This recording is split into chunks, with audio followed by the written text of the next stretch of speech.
Hello guys, ഞാൻ നിങ്ങളെ ഇന്നൊരു ജീവിയെ കാണിച്ചു തരാതെ. നിങ്ങൾ ആരെങ്കിലും കണ്ടിട്ടുണ്ടോ എന്ന് എനിക്ക് അറിഞ്ഞൂടാ. ഇനി ഞാൻ ഈ സാധനത്തിന് ജീവനോട് ആദ്യമായിട്ടാണ് കാണുന്നത്. ഇതിൻ്റെ പേര് ഉടുമ്പാണ്. ഇത് ഉടുമ്പാണ് ഈ സാധനം. എനിക്കറിയത്തില്ലായിരുന്നു.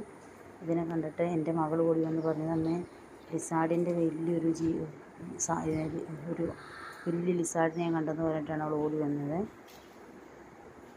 എനിക്ക് ഫോട്ടോ കാണിച്ചപ്പോൾ ഹസ്ബൻഡാണ് പറഞ്ഞു ഉടുമ്പാണെന്ന്. അത് അപ്പുറത്തുനിന്ന് എങ്ങാണ്ട് വന്നതാണ്. ഇവിടെ നിന്ന് വന്നതാണെന്ന് അറിഞ്ഞുകൂടെ.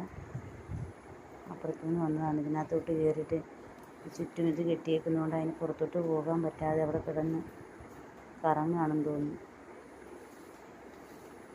എനിക്ക് ഞങ്ങളിതിനെ ആദ്യമായിട്ടാണ് ജീവനോടെ കാണുന്നത് ഈ സാധനത്തിന്. നിങ്ങളാരെങ്കിലും കണ്ടിട്ടുണ്ടോ ഉടുമ്പിനെ? അപ്പോൾ അവിടെ ആൾ വഴി കണ്ടുപിടിച്ചത് അപ്പുറത്തോട്ട് കടക്കാനുള്ള തയ്യാറെടുപ്പിലാണ്. കണ്ടില്ല എന്ന് തോന്നുന്നു. എനിവേ അതിലൂടെ ആൾ നടന്ന് പോകാനായിട്ട് ഇതിൽ പോകുമെന്ന് അറിയാതെ ഇങ്ങനെ വിഷമിച്ച് നടക്കുകയാണ്. കുട്ടികൾ കിടന്ന് ഒച്ച വയ്ക്കുന്നുണ്ടാന്ന് തോന്നുന്നു. അത് എത്തി നോക്കുകയൊക്കെ ചെയ്യുന്നുണ്ട്. മനുഷ്യരുടെ ഉപദ്രവമൊന്നുമില്ലാന്ന് തോന്നുന്നു. അത് വഴി കണ്ടുപിടിച്ച് അത് അങ്ങോട്ട് പുറത്തോട്ട് ഇറങ്ങിയിട്ടുണ്ട്. പോയി.